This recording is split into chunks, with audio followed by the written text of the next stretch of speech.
சங்கீதம் 78. என் ஜனங்களே, என் உபதேசத்தை கேளுங்கள். என் வாயின் வசனங்களுக்கு உங்கள் செவிகளை சாயுங்கள். என் வாயை உமைகளால் திறப்பேன். பூர்வ காலத்து மறைபொருள்களை வெளிப்படுத்துவேன். அவைகளை நாங்கள் கேள்விப்பட்டு அறிந்தோம். எங்கள் பிதாக்கள் அவைகளை எங்களுக்கு தெரிவித்தார்கள். பின்வரும் சந்ததியான பிள்ளைகளுக்கு நாங்கள் அவைகளை மறைக்காமல் கர்த்தரின் துதிகளையும் அவருடைய பலத்தையும் அவர் செய்த அவருடைய அதிசயங்களையும் விவரிப்போம். அவர் யாக்கோபிலே சாட்சியை ஏற்படுத்தி இஸ்ரவேலிலே வேதத்தை ஸ்தாபித்து அவைகளை தங்கள் பிள்ளைகளுக்கு அறிவிக்கும்படி நம்முடைய பிதாக்களுக்கு கட்டளையிட்டார். இனி பிறக்கும் பிள்ளைகளாகிய பின் சந்ததியார் அதை அறிந்து கொண்டு அவர்கள் எழும்பி தங்கள் பிள்ளைகளுக்கு அவைகளை சொல்லும்படிக்கும் தேவன் மேல் அவர்கள் தங்கள் நம்பிக்கையை வைத்து தேவனுடைய செயல்களை மறவாமல் அவர் கற்பனைகளை கை கொள்ளும்படிக்கும் இருதயத்தை செவைப்படுத்தாமலும் தேவனை உறுதியாய் பற்றி கொள்ளாமலும் இருந்த முரட்டாட்டமும் கலகமும் உள்ள சந்ததியாகிய தங்கள் பிதாக்களுக்கு அவர்கள் ஒப்பாகாதபடிக்கும் இவைகளை கட்டளையிட்டார். ஆயுதம் அணிந்த வில் வீரரான எப்ராயிம் புத்திரர் யுத்த நாளிலே முதுகு காட்டினார்கள். அவர்கள் தேவனுடைய உடன்படிக்கையை கை கொள்ளாமலும் அவருடைய கட்டளைகளின்படி நடக்க சம்மதியாமலும் அவருடைய செயல்களையும் அவர் தங்களுக்கு கற்பித்த அதிசயங்களையும் மறந்தார்கள். அவர்களுடைய பிதாக்களுக்கு முன்பாக எகிப்து தேசத்து சோவான் வெளியிலே அவர் அதிசயமானவைகளை செய்தார். கடலை பிளந்து அவர்களை கடக்க பண்ணி ஜலத்தை குவியலாக நிற்கும்படி செய்தார். பகலிலே மேகத்தினாலும் ராம் முழுதும் அக்கினி வெளிச்சத்தினாலும் அவர்களை வழிநடத்தினார். வனாந்தரத்திலே கண்மலைகளை பிளந்து மகா ஆழங்களிலிருந்து தண்ணீரை அவர்களுக்கு குடிக்க கொடுத்தார். கண்மலையிலிருந்து நீரோட்டங்களை புறப்பட பண்ணி தண்ணீரை நதி போல ஓடி வரும்படி செய்தார். என்றாலும் அவர்கள் பின்னும் அவருக்கு விரோதமாய் பாவம் செய்து வறண்ட வெளியிலே உன்னதமானவருக்கு கோபமூட்டினார்கள். தங்கள் இச்சைக்கேற்ற போஜனத்தை கேட்டு தங்கள் இருதயத்தில் தேவனை பரீட்சை பார்த்தார்கள். அவர்கள் தேவனுக்கு விரோதமாய் பேசி தேவன் வனாந்திரத்திலே போஜன பந்தியை ஆயத்தப்படுத்தக்கூடுமோ?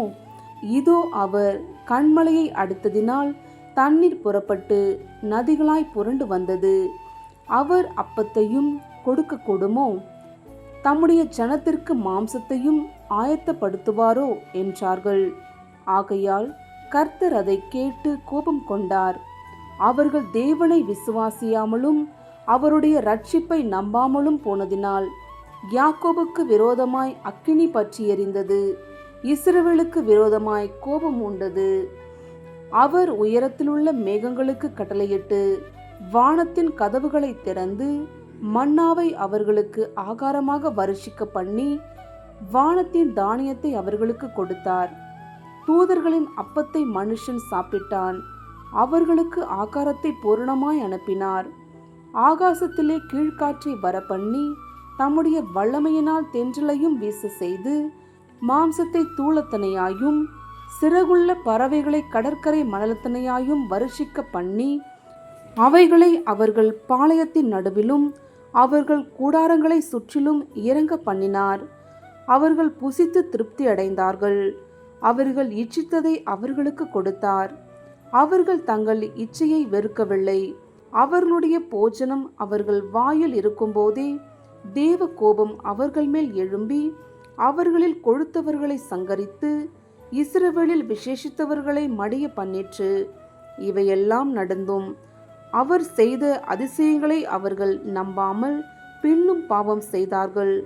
ஆதலால் அவர்கள் நாட்களை விருதாவிலும் அவர்கள் வருஷங்களை பயங்கரத்திலும் கழிய பண்ணினார். அவர்களை அவர் கொல்லும்போது அவரை குறித்து விசாரித்து அவர்கள் திரும்பி வந்து தேவனை அதிகாலமே தேடி தேவன் தங்கள் கண்மலை என்றும் உன்னதமான தேவன் தங்கள் மீட்பர் என்றும் நினைவு கூர்ந்தார்கள்.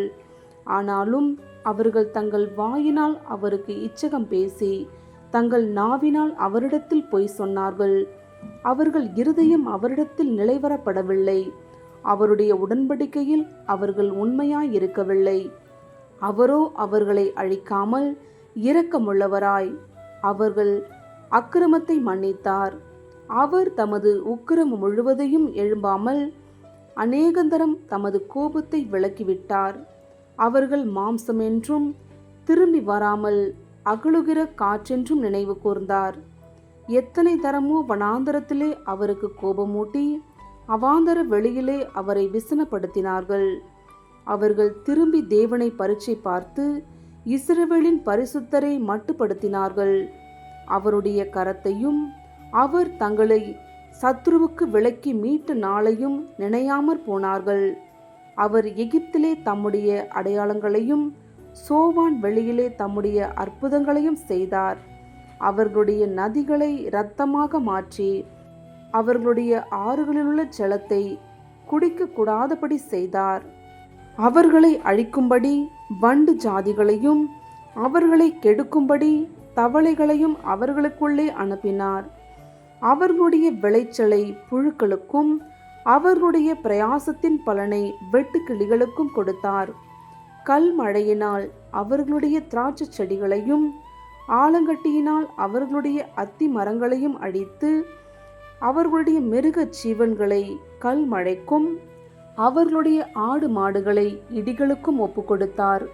தமது உக்கிரமான கோபத்தையும் மூர்க்கத்தையும் சினத்தையும் உபத்திரவத்தையும் தீங்கு செய்யும் தூதர்களையும் அவர்களுக்குள்ளே அனுப்பினார்.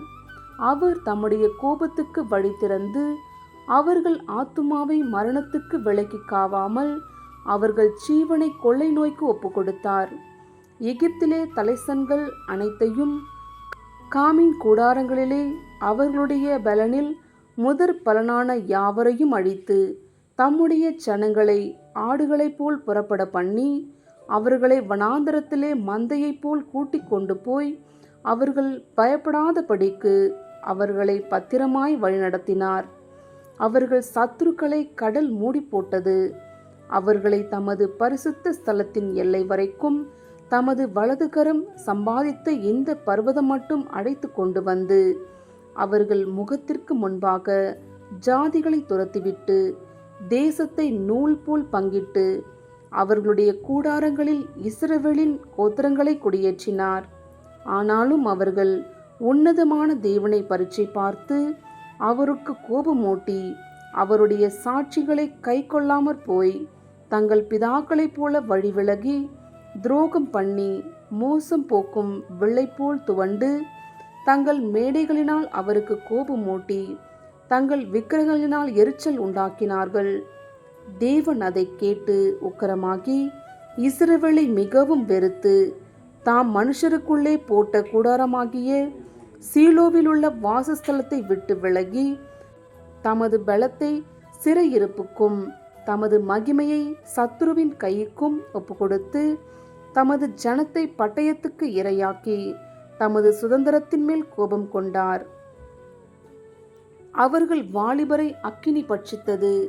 அவர்கள் கன்னியாஸ்திரிகள் வாழ்க்கைப்படாதிருந்தார்கள். அவர்களுடைய ஆசாரியர்கள் பட்டயத்தால் விழுந்தார்கள். அவர்களுடைய விதவைகள் அழவில்லை. அப்பொழுது ஆண்டவர் நித்திரை தெளிந்தவனைப் போலவும் திராட்ச ரசத்தால் கம்பீரிக்கிற பராக்கிரமசாலியைப் போலவும் விழித்து தம்முடைய சத்துருக்களை பின்புறமாக அடித்து அவர்களுக்கு நித்திய நிந்தையை வரப்பண்ணினார். அவர் யோசேப்பின் கூடாரத்தை புறக்கணித்தார். எப்ராயிம் கோத்திரத்தை அவர் தெரிந்து கொள்ளாமல் யூதா கோத்திரத்தையும் தமக்கு பிரியமான சீயோன் பர்வதத்தையும் தெரிந்து கொண்டார். தம்முடைய பரிசுத்த ஸ்தலத்தை மலைகளைப் போலவும் என்றைக்கும் நிற்கும்படி தாம் அஸ்திபாரப்படுத்தின பூமியைப் போலவும் கட்டினார். தம்முடைய தாசனாகிய தாவீதை தெரிந்து கொண்டு ஆட்டு தொழுவங்களிலிருந்து அவனை எடுத்தார். கரவலாடுகளின் பின்னாக திரிந்த அவனை தம்முடைய ஜனமாகிய யாக்கோபையும் தம்முடைய சுதந்திரமாகிய இஸ்ரவேலையும் மேய்ப்பதற்காக அழைத்து கொண்டு வந்தார். இவன் அவர்களை தன் இருதயத்தின் உண்மையின்படியே மேய்த்து தன் கைகளின் திறமையினால் அவர்களை நடத்தினார்.